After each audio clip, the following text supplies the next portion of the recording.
అందరికీ నమస్కారం. కార్యక్రమం ప్రారంభించే ముందు గురువుగారి, పత్రిక గారికి ఒక్కసారి మనం ధన్యవాదాలు చెప్పుకుంటూ ఈ కార్యక్రమం ప్రారంభిద్దాం. మనం గత 61 ఎపిసోడ్‌ల నుంచి అంటే 61 రోజుల నుంచి ఒక టాపిక్ మీదే చెప్పుకుంటున్నాం. ఏమిటంటే ఆ టాపిక్కు విగ్రహారాధన. పత్రి గారు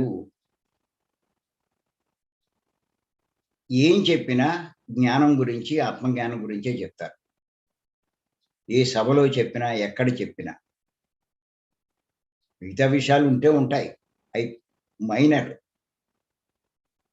ఆయన ఎక్కువ ఫోకస్ చేసేది ఆత్మజ్ఞానం మీదే. ఇలా ఆయన ఎన్నో ఎపిసోడ్‌లు చెప్పినప్పుడు గత లాక్‌డౌన్‌లో రోజిడిచి రోజు 100 ఎపిసోడ్‌లు చెప్పారాయన. అయన్నీ రాసుకున్నాను నేను. పత్రి గారు చెప్పిన విషయాలన్నీ రాసుకుంటాను. నా దగ్గర కూడా చాలా డైరీలున్నాయి. మా మేడం దగ్గర చాలా డైరీలున్నాయి. అందుకే నేను కూడా రాసుకోమంటా. ప్రతి క్లాసు రాసుకోవాలి. నా జేబులో ఎప్పుడూ ఒక పుస్తకం ఉంటుంది. సడెన్‌గా ఎక్కడో కొత్త పాయింట్ దొరుకుతుంది. అది అందులో నిక్షిప్తం చేసేయాలి. తర్వాత మళ్ళా మనం ఆ పాయింట్‌లన్నీ చూసుకుంటే మనకు బాగా దానికి గురించి బాగా గుర్తొస్తది. ఇన్ని పుస్తకాలు నేను రాశాను అంటే ముఖ్యంగా ఇలా మధ్య మధ్యలో నోట్ చేసుకున్నటువంటి పాయింట్‌లని ఏం చేశానంటే, మళ్ళా ఆ పాయింట్లు చూస్తూ దాన్నే టాపికల్‌గా రాసుకొచ్చాను నేను. ఈ పుస్తకాల్లో ఉన్నటువంటి. అలా ఉపయోగపడినియి నాకు. ఇన్ని పుస్తకాలు ఎలా రాయగలిగాము అంటే ఆ రకంగానే. అలాగే మీ అందరిని కూడా నేను ఏం కోరుతున్నాను అంటే, ఇన్ని వింటున్నాం మనం, ఇన్ని చదువుతున్నాం, ఇంత సాధన చేస్తున్నాం. మీరు కూడా రాయడం మొదలెట్టాలి. అది నేను చెప్పేది ప్రతి ఒక్కళ్ళకి. అది బాగా రాసామా, సరిగ్గా రాయలేదా అది పక్కన పెట్టండి. నష్టమేముంది రాసాము. పని చేస్తే పని చేస్తది. లేకపోతే దాన్ని పక్కనెడతాం. కొంచెం ఇంప్రూవ్‌మెంట్ అయ్యాక ఇంకోటేదో రాస్తాం మళ్ళా. లేకపోతే దాన్నే ఇంప్రూవ్ చేసుకుంటాం. రాయాలి తప్పనిసరిగా ప్రతి ఒక్కళ్ళు. ముందు అనుభవాల నుంచి మొదలెట్టాలి.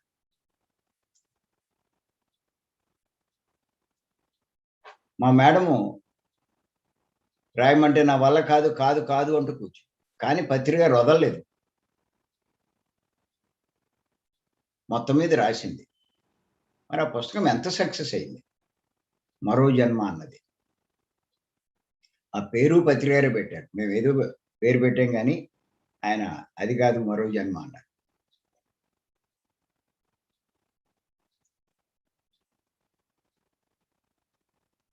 ఇప్పుడు మేడము టాపిక్‌లన్నీ కూడా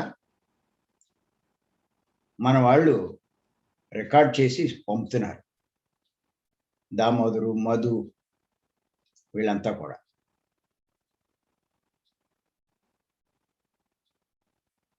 మరి అయన్నీ ఇప్పుడు పుస్తకాలుగా తయారు చేస్తే ఎన్ని పుస్తకాలవుతాయో.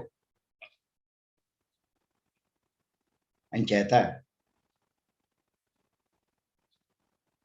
రాసుకోవడం అన్నది చాలా చాలా ఇంపార్టెంట్.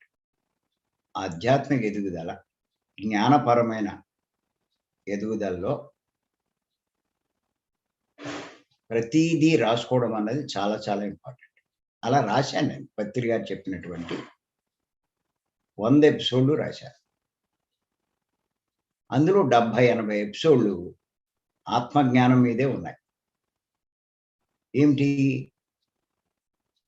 మరి ఆయన చెప్పినటువంటి ఈ 4 విషయాలు మనం ఆచరిస్తున్నాం ఎన్నో సంవత్సరాల నుంచి. ఒకటి ధ్యాన సాధన, శ్వాస మీద ధ్యాస. 2 ఆత్మజ్ఞానానికి సంబంధించిన పుస్తకాలు చదవడం. 3 ఆత్మజ్ఞానానికి సంబంధించిన సందేశాలు వినడం. 4వది ఈ మార్గంలో చేసే సేవ. ఈ 4 చేస్తున్నాం. అందరం చేస్తున్నాం. మరి చేస్తూ ఉంటే మనం ఎంత జ్ఞానం సంపాదించుకున్నాము అన్నది ఎలా తెలుస్తుంది? అంటే మన యొక్క ప్రవర్తనని బట్టి తెలుస్తుంది. మన ప్రవర్తన ఎలా ఉండాలి అన్న దాని గురించి ఆయన ఇచ్చిన సందేశాల్లో ఉన్నాయి. అలా ఒక్కొక్క రోజు ఒక్కొక్క పాయింట్ ఫోకస్ చేసి చెప్పేవారు ఆయన. అవన్నీ నోట్ చేసుకున్నాను నేను. వాటి మీదే మళ్ళా ఇంకొకసారి నేను చెప్పడం మొదలెట్టా. మరి అలా ఒక పాయింట్ ఏంటంటే, మరణించక ముందే మరణించాలి అన్నారు. దాని మీద 15 టాపిక్‌లు చెప్పాను. మళ్ళా ఇంకొక పాయింట్ ఏంటంటే, ఆత్మజ్ఞాని శరీరాన్ని పుణ్యక్షేత్రాలకు తీసుకువెళ్ళడు. ఆత్మను దర్శించడానికి శరీరంలోనికి వెళ్తాడు. ఇలా చెప్పిన ఆ పాయింట్‌ని ఇప్పుడు ఈ పాయింట్‌ని 61 ఎపిసోడ్ నుంచి మనం తెలుసుకుంటున్నాం. అంటే దాని అర్థం ఏంటి అంటే, ఇందులో ఏ పాయింట్ మనం ఆచరించకపోయినా కూడా ఇంకా మనం జ్ఞానం సంపాదించినట్టే. కొన్ని ఆచరిస్తే కొంత జ్ఞానం మనకుంది. ఎక్కువగా ఆచరిస్తే మనకి ఎక్కువ జ్ఞానం ఉన్నట్టు. పూర్తిగా ఆచరించగలిగితే మనం పూర్ణ జ్ఞానులు అయినట్టే లెక్క. అంచేత మనల్ని మనము ఒకళ్ళు మనకేమి చెప్పక్కల. నువ్వు జ్ఞానం బాగా ఉంది, లేదు అని. మనకే అర్థమవుతుంది. ఆయన చెప్పిన విషయం తెలుసుకొని, దానికి అనుగుణంగా మనం ప్రవర్తిస్తూ ఉంటే, మనం బాగా ఎదుగుతున్నట్టే లెక్క. అది మీకు ఎదుగుదల లెక్కేసుకోండి. అనుభవాలు కాదు. అనుభవాలు ఎంకరేజ్‌మెంట్ కోసం చెప్పిస్తూ ఉంటారు పత్రి గారు దాన్ని చెప్పిస్తారు, చేస్తారు ఇయన్నీ అంటూ ఉంటారు. అనుభవాలు అన్నవి కొత్త వాళ్ళకి ఆకర్షణ కోసం చెప్పించేవి. అంతకన్నా ఇంకేం కాదు. వచ్చిన తర్వాత మన ఎదుగుదల నిదర్శనం ఏమిటి అంటే మన జ్ఞానమే. అది. ఈ జ్ఞానం అన్నది ఊరికే రాదు. ఈ 4 చేయవలసిందే. ఏదో ఒక్క ధ్యానం చేసినంత మాత్రాన మీ జ్ఞానం పెరగదు. ఖచ్చితంగా పుస్తకాలు చదవాలి. ఇలాంటి సందేశాలు వింటూ ఉండాలి. మరి ఈ మార్గంలో మనకి చేతనైనంత సేవ. సేవ అంటే డబ్బులు లక్షలు మనమేం ఇవ్వాల్సిన పనేమి లేదు. డబ్బులు ఇవ్వడమే సేవ కాదు. ఇప్పుడు మన వాళ్ళు ఎంతోమంది ఈ మార్గంలో ఎంతో సేవ చేస్తున్నారు. చేస్తున్నారు కాబట్టే మనం ఇన్ని కార్యక్రమాలు నిర్వహిస్తున్నాం. ఇంత జ్ఞానం ఎంతోమందికి అందివ్వగలుగుతున్నాం. మరి ఈ కార్యక్రమాల ద్వారా కొన్ని వందల మంది, వేల మంది మరి నిజంగా ఈ జ్ఞానాన్ని ఈ యూట్యూబ్ ద్వారా, దాని ద్వారా వాళ్ళు తెలుసుకోగలుగుతున్నారు. అలా మనం ఎంతో జ్ఞానాన్ని అందరికీ అందించే ప్రయత్నం చేస్తున్నాం. అంచేత ఇందులో ఈ పాయింట్‌లో మనకి చాలా స్పష్టంగా అర్థమవుతుంది. ఆత్మజ్ఞాని శరీరాన్ని పుణ్యక్షేత్రాలకు తీసుకువెళ్ళడు అన్న పాయింట్ చూసుకుంటే, పుణ్యక్షేత్రాలు తీసుకెళ్ళి ఏం చేస్తాడు? ఎవరైనా పుణ్యక్షేత్రాలకు వెళ్తే గుళ్ళకు వెళ్తారు, విగ్రహాన్ని దర్శించుకుంటారు. అక్కడ పూజలవి చేస్తారు, ఇవన్నీ చేస్తారు. మరి ఆత్మజ్ఞాని తీసుకువెళ్ళడు అంటే ఈ పనులన్నీ చెయ్యడు అని అర్థం. ఎందుకు విగ్రహారాధన చెయ్యడు ఆత్మజ్ఞాని? అంటే చాలా సార్లు చెప్పుకున్నాం, మళ్ళా చెప్పుకుంటున్నాం.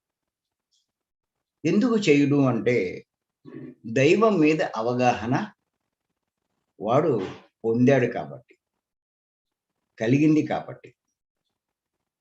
దైవం అంటే ఎవరో తెలుసుకున్నాడు కాబట్టి. దైవం ఎక్కడుంటాడో తెలుసుకున్నాడు కాబట్టి. ఆ దైవాన్ని ఎలా ఆశ్రయించాలో తెలుసుకున్నాడు కాబట్టి. మరి ఎవరు చేస్తారు ఈ అవగాహన లేనివాడు? వాళ్ళకి దేవుడంటే ఇష్టమే. కానీ దేవుడెవరో తెలీదు. చాలా విచిత్రం. ఆత్మ ఎవరు అంటే వాడికి అర్థం కాదు. ఆత్మ దేవుడు అంటే వాడసలు దృష్టే పెట్టడు. ఏదైనా ఓ బొమ్మో లేతే ఓ విగ్రహమో, ఓ ప్రతిమో చూపిస్తే వెంటనే చేతులు ఇలా వచ్చేస్తాయి. ఓ ఫోటో చూడగానే ఒక్కసారి ఇలా దండం పెట్టుకుంటే కానీ వాడికి తృప్తి ఉండదు. ఏ కారులో ప్రయాణం చేస్తున్నా, ఎందులో ప్రయాణం చేస్తున్నా, ఆ పక్కనే ఒక గుడి తగిలితే వెంటనే ఇలా వచ్చేస్తాయి చేతులు. అంటే వాళ్ళలో ఉన్న భావం ఏంటి అంటే, ఆ దైవము ఆ గుళ్ళో ఉన్నాడు. ఆ విగ్రహమే దైవం అన్నట్టు. కానీ ఆత్మజ్ఞాని అంతటా దైవాన్ని చూస్తాడు. అన్నిట్లోనూ దైవాన్ని చూస్తాడు. అది తేడా.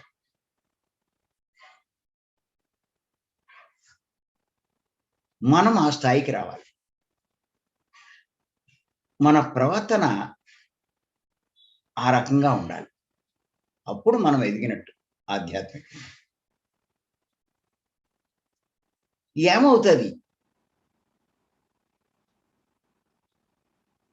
ఏమవుతది అంటే, మీరు ఎదిగే కొద్దీ మీ దుఃఖం తగ్గిపోతుందండి.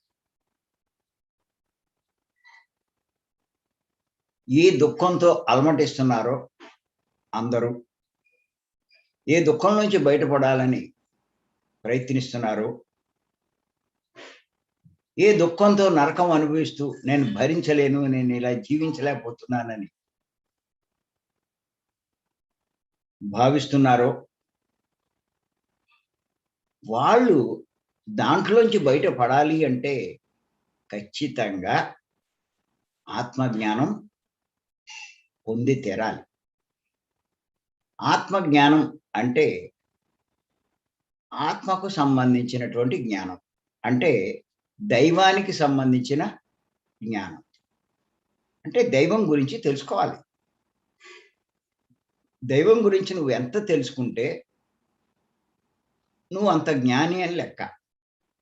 దైవం గురించి నీకేమీ తెలియకపోతే నువ్వు అజ్ఞానివే.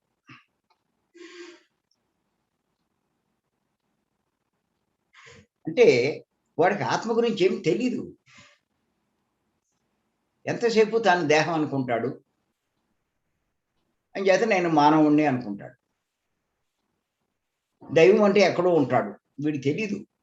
ఎక్కడున్నాడో కూడా తెలీదు. ఎక్కడో ఉంటాడు. పైలోకాల్లో అంటాడు. అలా చెయ్యి పైకెత్తి ఉంటాడు.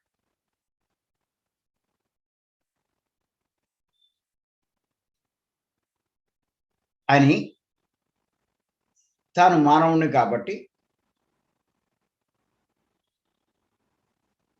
బాగా సుఖపడాలనుకుంటూ, ఎంజాయ్ చేయాలనుకుంటూ చెయ్యకూడని పనులు చేస్తాడు. ఆ మాంసం తింటాడు. ఆ జీవుల్ని హింసిస్తాడు. ఇతరుల్ని దోచుకుంటాడు. అన్యాయంగా, అక్రమంగా సంపాదిస్తాడు. అందరి మీద తానే అధికుడిగా ఉండాలని తన కింద వాళ్ళని బాధిస్తాడు, వేధిస్తాడు. ఇలాంటి పనులన్నీ చేస్తాడు. చేస్తే ఏమవుతుందంటే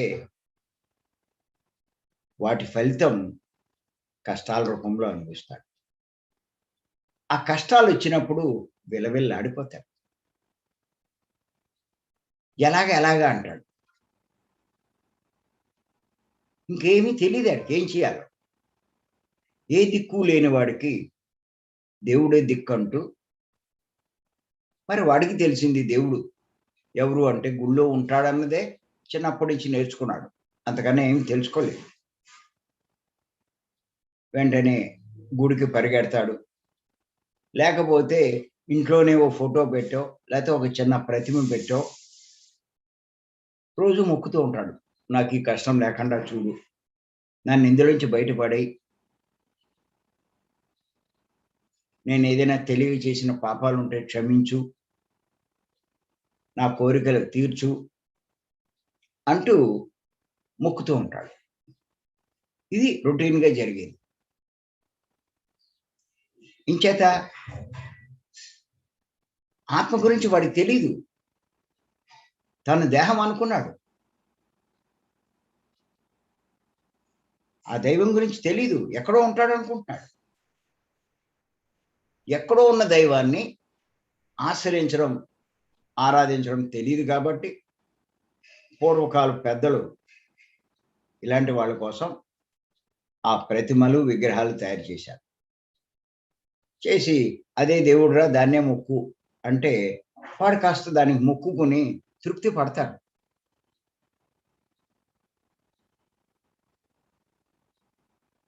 ఓహో! ఆయనున్నాడు. ఖచ్చితంగా ఇవ్వాళో, రేపో ఆయనొచ్చి నన్ను అనుగ్రహిస్తాడు అని కాస్త ధైర్యంగా ఉంటాడు. ఆ కష్టాల్లో, ఆ బాధల్లో చాలా ధైర్యంగా ఉంటాడు.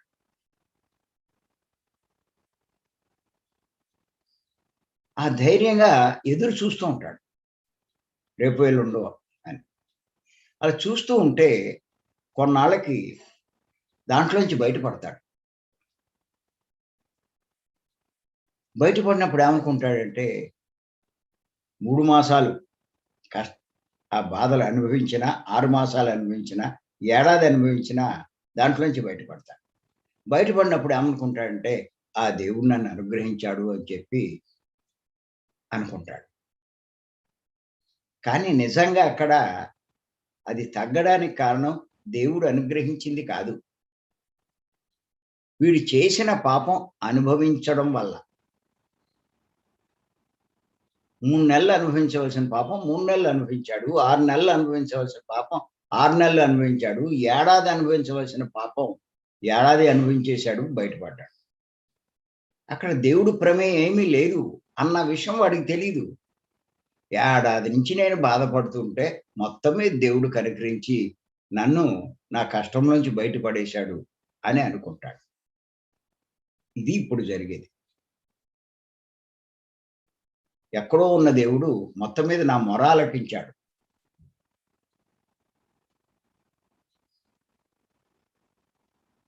నా మీద దయ తలిచాడు. నన్ను అనుగ్రహించాడు అని చెప్పి ఆ మొక్కులు అయి తీర్చుకుంటూ ఉంటాడు. ఇది ఇప్పుడు జరుగుతుంది. ఎందుకు జరుగుతుంది అంటే ఇదంతా అజ్ఞానం వల్ల. జ్ఞానం పొంది దైవం గురించి తెలుసుకొని దైవం ఎక్కడో లేడు. ఆయన ఆత్మ రూపంలో ఉన్నాడు. శరీరంలోనే ఉన్నాడు అన్న విషయం అర్థమైతే వాడు శరీరంలోనికే వెళ్తాడు. శ్వాస మీద ధ్యాసే ఉంచుతాడు. అలా అవగాహన చేసుకుని శరీరంలోనికి వెళ్తున్న వాళ్ళమే మనమంతా.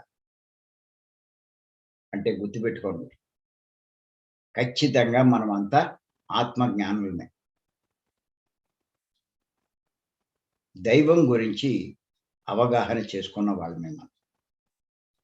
ఎంత అదృష్టవంతులని చెప్పండి. నేను ఇంకోటి కూడా చెప్తున్నాను మీకు. ఈ స్థాయికి రావాలి అంటే ఎవడైనా సరే ఈ స్థాయికి 300-350 జన్మలు పడుతుందండి. ఆత్మే దైవము. దైవం ఎక్కడో లేడు, శరీరంలోనే ఉన్నాడు అన్న విషయం అవగాహన రావాలి అంటే 300-350 జన్మలు పడుతుంది.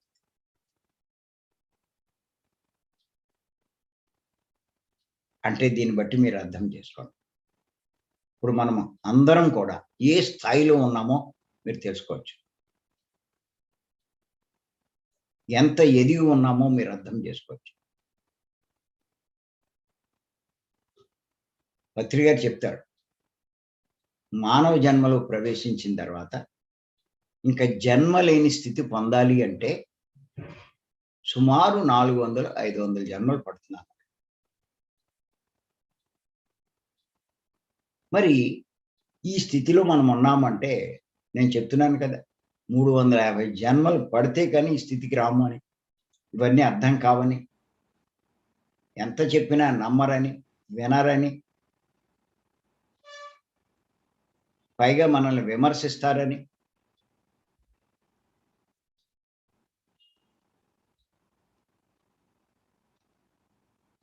మీరు పూజ ఆపేస్తే మీ ఇంట్లో ఎన్ని విమర్శలు వస్తాయి.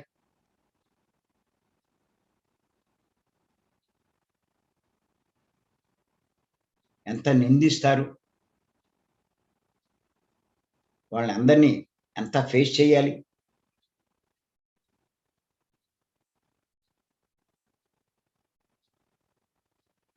కారణం వాళ్ళు అజ్ఞానంలో ఉన్నారు, అసత్యంలో జీవిస్తున్నారు. ఇంత శ్రద్ధగా వాళ్ళు వింటలేదు, తెలుసుకోవట్లేదు, ఆసక్తి చూపించట్లా. వాళ్ళకి ఎలా తెలుస్తుంది? వాళ్ళకి తెలీదు. మన ప్రవర్తన వాళ్ళకి విచిత్రంగా అనిపిస్తుంది. వీళ్ళేంటి ఇలా తయారయ్యారు,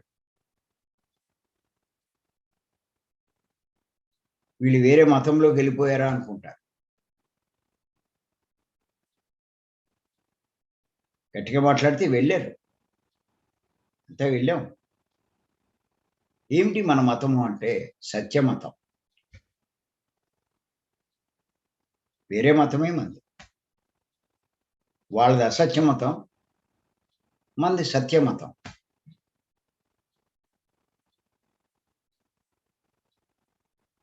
వాళ్ళది విగ్రహ మతం, మంది ఆత్మ మతం.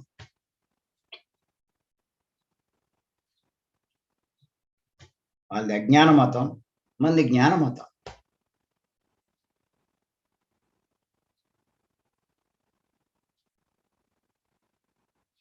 వాళ్ళకి మనకి ఎంత తేడా ఉందో ఇక్కడేం తెలీదు.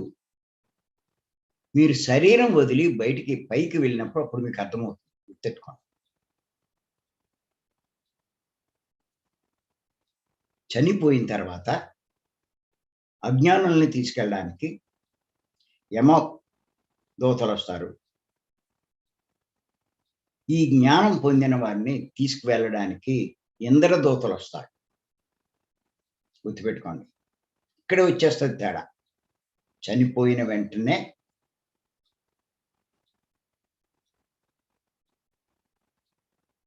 అజ్ఞానుల్ని తీసుకెళ్ళడానికి యమదూతలు వస్తారు.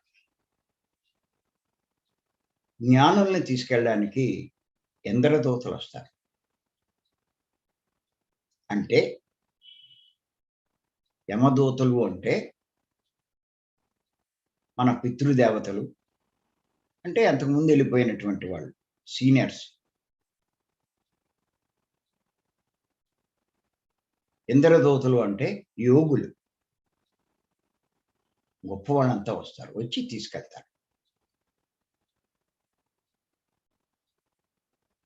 అజ్ఞానులు అవగాహన లేక వెళ్ళక ప్రేతాత్మలు కూడా అయిపోతారు. ఇక్కడే భూమి మీద తిరుగుతారు శరీరం వదిలేక.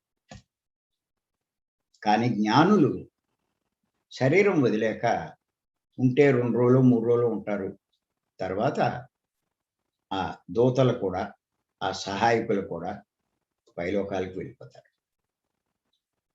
టైం వేస్ట్ చేయరు.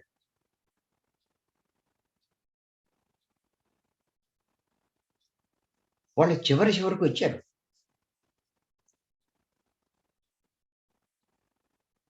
అజ్ఞానంలో ఉన్న వాళ్ళకి మళ్ళా మరుజన్మ ఉండడం అధోలోకాల్లోనే ఉంటారు. మరుజన్మ అన్నది వాళ్ళు చేసిన కర్మలను బట్టి, ఎంచుకున్న కర్మలను బట్టే లభిస్తుంది కానీ చాయిస్ ఉండదు. ఆత్మజ్ఞానులకి గొప్ప లోకాలకు చేరుకోవడమే కాదు, మరుజన్మ అన్నది వాళ్ళ చాయిస్ ప్రకారం వాళ్ళు తీసుకునే అవకాశం ఉంటుంది. ఇంజినీరింగ్ కాలేజీ, మెడికల్ కాలేజీలో ర్యాంక్ వచ్చినోడికి, ర్యాంక్ రానోడికి తేడా ఎలాగుంటుందో ఇది అంతే. ర్యాంకర్ కింద లెక్క ఆత్మజ్ఞాని అంటే. ఏదో పాస్ అయినోడు ర్యాంక్ లేదది.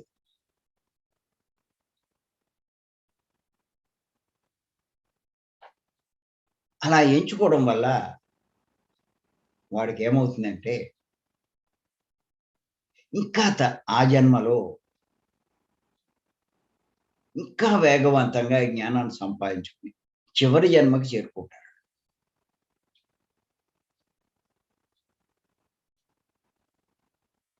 అజ్ఞానులు ఆ పైలోకాలకు వెళ్ళినా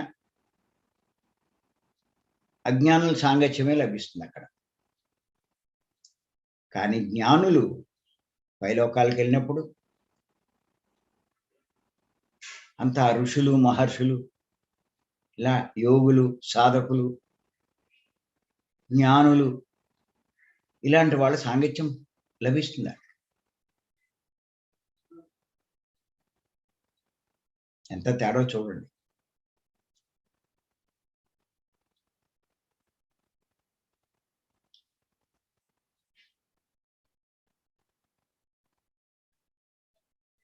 ఈ జీవితంలో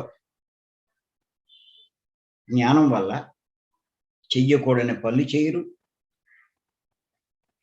చెయ్యవలసినవే చేస్తారు.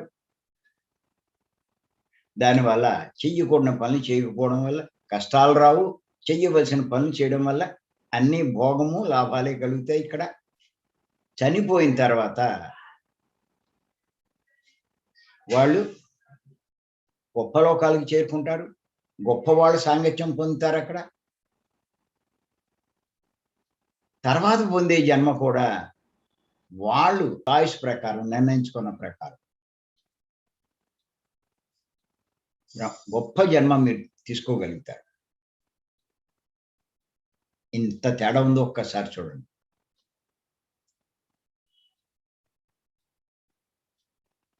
ఇన్ని లాభాలు మనం పొందగలుగుతాం. కానీ ఈ విగ్రహారాధన చెయ్యకపోతే ఇంట్లో వాళ్ళు ఆక్షేపిస్తారు. కానీ మీరు ఆత్మజ్ఞాని అవుతే ఇతరుల విమర్శలను మనం పట్టించుకోం. వాళ్ళు ఏమనుకున్నా మనం పట్టించుకోం. మనం చేసేది సత్యము, మనం చేసేది సరైనది, వాళ్ళకి తెలీదు అనేటువంటి స్థితి మనకి ఉండడం వల్ల దాన్ని మనం పట్టించుకోం. వాళ్ళు ఏమనుకున్నా సరే దాన్ని మనం లెక్క చేయం.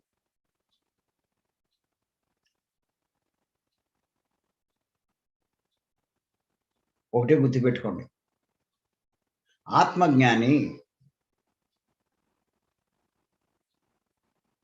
ఏ పని చేసినా ఇతరులు ఏమనుకుంటారో అని చెయ్యడు. ఇప్పుడు లోకంలో అంతా కూడా ఎంతసేపు తను చేసే పని ఇతరులని దృష్టిలో పెట్టుకు చేస్తాడు. ఇతరులు ఏమనుకుంటారో అని. అజ్ఞాని చేసే పని అది. ఆత్మజ్ఞాని సత్యాన్ని దృష్టిలో పెట్టుకుంటాడు. ఇతరులు ఏమనుకున్నా లెక్క చేయడు. చాలా ఇంపార్టెంట్ పాయింట్.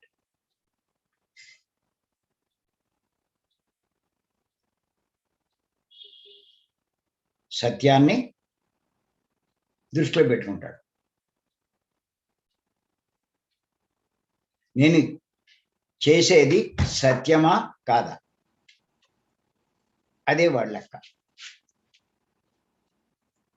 అది సత్యం అవుతే ఇంకా తిరుగులేదు, ఎవడేమనుకున్నా వాడికి అనవసరం.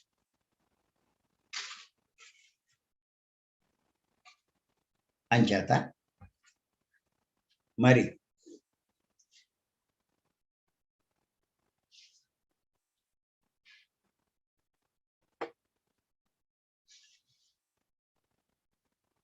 ఇవన్నీ అర్థం చేసుకుని ఈ జ్ఞానం మనం సంపాదించుకోగలిగితే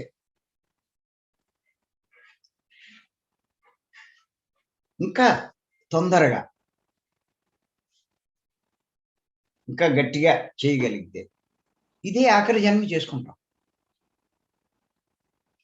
అయితే ఎన్నో జన్మలు తగ్గించుకుంటాం. ఇంకా 50 జన్మలు తీసుకోవాల్సింది 30 జన్మల్లోనే లక్ష్యాన్ని చేరుకుంటాం. లేదు ఇంకా కృషి చేస్తే 20లోనే ఆ లక్ష్యాన్ని చేరుకుంటాం. జన్మలు తగ్గినాయి అంటే ఎంత అదృష్టం అండి. గుర్తుపెట్టుకోండి, జన్మలు పెంచుకున్నవాడు గొప్పోడు కాదు, జన్మలు తగ్గించుకున్నవాడు గొప్పోడు.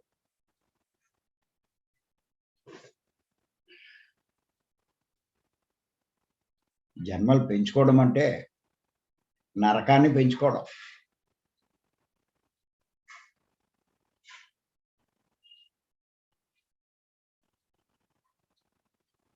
జన్మలు తగ్గించుకోవడము అంటే దుఃఖంలోంచి బయటపడ్డం.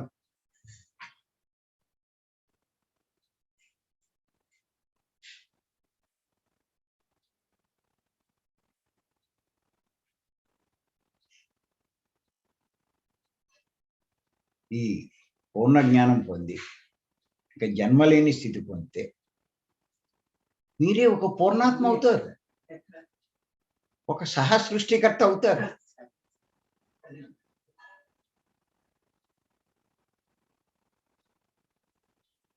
సృష్టిలో ఒక అత్యుత్తమ స్థితిలో విరాజిల్లుతారు. ఎంత గొప్ప స్థితి అండి. ఇక్కడ జీవితం ఇదేం జీవితం అండి, ఇదేం బతుకండి. దేవన గొప్ప బతుక. ఓ 100 కోట్లు ఉన్నాయి, 500 కోట్లు ఉన్నాయి. ఏంటి, శరీరం ఇలా పోగానే ఎన్ని పోతాయి. ఓ పెద్ద పదవి ఉంది, ఏంటి ఉపయోగం? శరీరం ఇలా పోగానే అయిపోతాయి. అవార్డులు ఉన్నాయి, ఏముంటాయి? ఇక్కడ చేసేవన్నీ బతుకు తెరువు కోసం, శరీరాన్ని ఉంచుకోవడం కోసం. ఆ శరీరాన్ని ఉంచుకుని ఆ శరీరంతో జ్ఞానాన్ని సంపాదించుకోవడం కోసం. ఇవన్నీ కూడా పట్టుకెళ్ళడానికి కాదు. అంచేత అర్థం చేసుకోండి. పత్రి గారు ఎందుకు చెప్పారు ఈ పాయింట్, ఎంత ఇంపార్టెంటో తెలుసుకోవాలి మనం.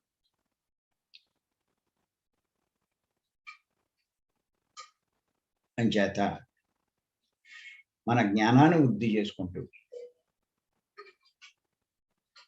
ఆత్మను ఆశ్రయించి ఆ జ్ఞానాన్ని ఇంకా ఇంకా పెంచుకోవాలి. ఆత్మను ఆశ్రయించే మార్గమే శ్వాసమే ధ్యాస. శ్వాసమే ధ్యాస ద్వారానే మీరు ఆత్మను ఆశ్రయించగలరు. గైడింగ్ మెడిటేషన్లో మనసు దగ్గర అయిపోతారు, మనసు దాటలేరు. మనసు పనిచేస్తూ ఉంటుంది. ఆత్మను ఆశ్రయించాలంటే మనసు పనిచేయకూడదు. మనసు పని చేయని స్థితికి ఒక్క శ్వాసమే ధ్యాస వల్ల మాత్రమే సాధ్యం. వాడు గొప్పవాడు, వాడు అదృష్టవంతుడు.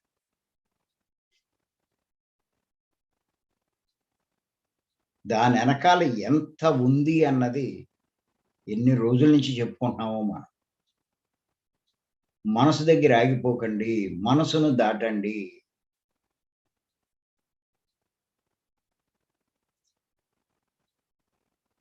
ఇంకా భౌతికంలో జీవించకండి.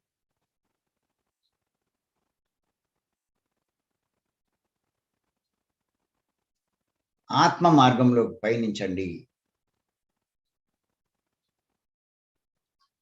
మా మేడం కూడా చెప్తుంటారు.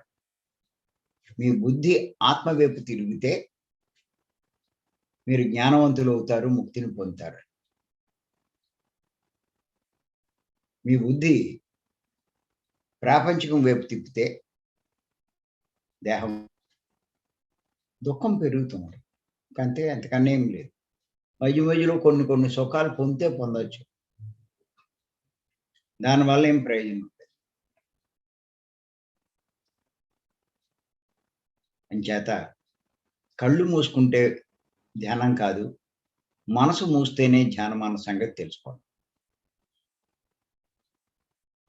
కళ్ళు మూసుకొని మనసుతో మాట్లాడడం కాదు. గైడింగ్ మెడిటేషన్ కాదు.